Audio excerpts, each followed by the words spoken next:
നമസ്കാരം. ചെണ്ട വേണം ഓൺലൈൻ ക്ലാസ്സിലേക്ക് ഒരിക്കൽ കൂടി സ്വാഗതം. കഴിഞ്ഞ 2 ക്ലാസ്സുകളിലായിട്ട് നമ്മൾ മൂന്നാം കാലം കുട്ടി കലാശിക്കുന്ന വീഡിയോ തന്നിരുന്നു. അത് പഠിച്ചിട്ടുണ്ടാവുമെന്ന് വിചാരിക്കണം.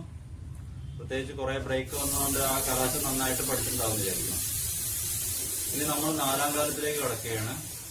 അപ്പോൾ 3ാം കാലം കുട്ടി കലാശിച്ച് 4ാം കാലത്തിലേക്ക് കടക്കുന്ന വിധം ഒന്ന് നോക്കാം. 3ാം കാലം പഠിച്ചൊരു വ്യക്തിക്ക് 4ാം കാലം കൊട്ടാൻ വലിയ ബുദ്ധിമുട്ടുണ്ടാവില്ല. കാരണം അതിന്റെ ആദ്യ ഭാഗത്തുള്ള നില ഒക്കെ അതേമാതിരി തന്നെയാണ് വരുന്നത്. അപ്പൊ ഒന്ന് ജസ്റ്റ് തുടങ്ങി വെക്കാം. ഓക്കെ. താഴ്ന്ന കലാശം അഥവാ പതിഞ്ഞ കലാശത്തിന്റെ വായ്ത്താരി, അതിനോട് കൂടിയിട്ട് 4ാം കാലത്തിലേക്ക് കടക്കുന്ന വായ്ത്താരി, അതൊന്നും പറയാം.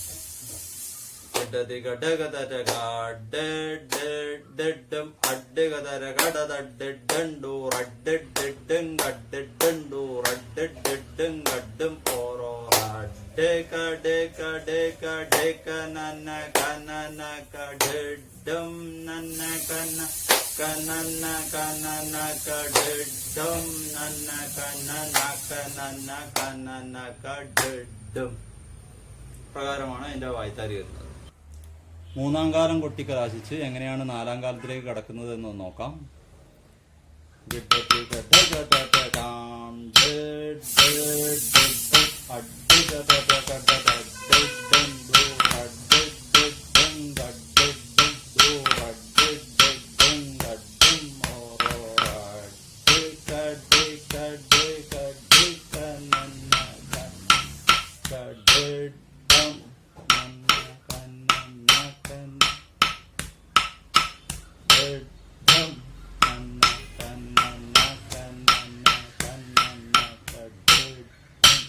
ആദ്യം ഇതിന്റെ താളം ഒന്ന് ഞാൻ വിവരിക്കാം.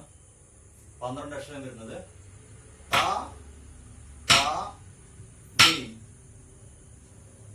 ദി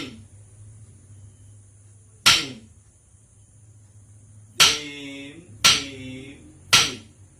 1 2 3 4 5 6 7 8 9 10 11 12 പ്രകാരമാണ് താളം വരുന്നത്.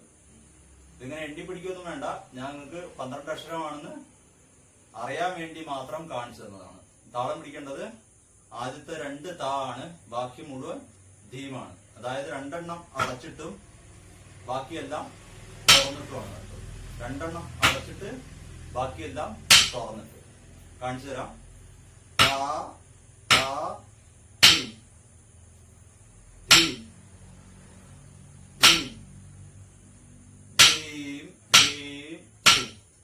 പ്രകാരമാണ് താളം വരുന്നത്. ഇതിലെ നില വരുന്നത് കൊട്ടി കാണിച്ചു തരാം. ഒന്നുമില്ല, നേരത്തെ കൊട്ടിയത് തന്നെയാണ്. വീണ്ടും ഒരു പ്രാവശ്യം കൂടി കൊട്ടി കാണിച്ചു തരാം.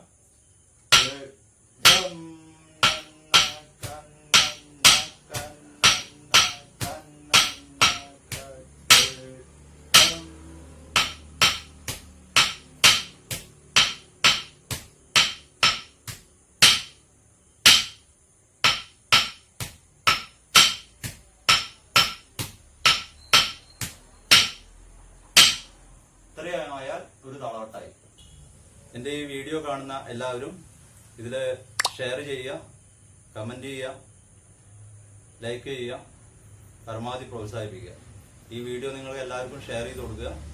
സബ്സ്ക്രൈബ് ചെയ്യാത്തവരാണെങ്കിൽ സബ്സ്ക്രൈബ് ചെയ്യുക. നമസ്കാരം.